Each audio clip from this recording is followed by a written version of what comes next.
Let's start by taking a look at how we talk to children. So what are the unique features of our language use when we're talking to children?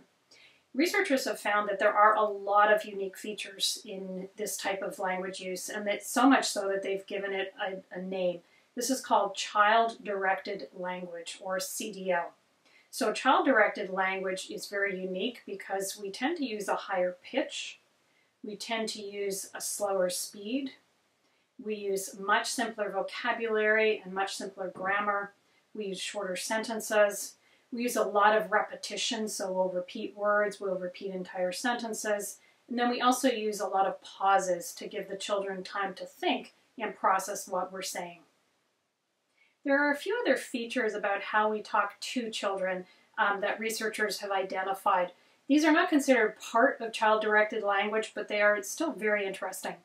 So the first thing researchers have identified is that when children are part of a larger group and the children are trying to introduce a change of topic or a new topic for the conversation, they're not very successful. So they tend to get ignored when they try to bring a new topic into a conversation. And likewise, if children are holding the floor with a group of people, they tend to get interrupted more. Okay, so a child is talking and adults or teenagers or seniors find it acceptable to interrupt and take the floor from that child who was talking.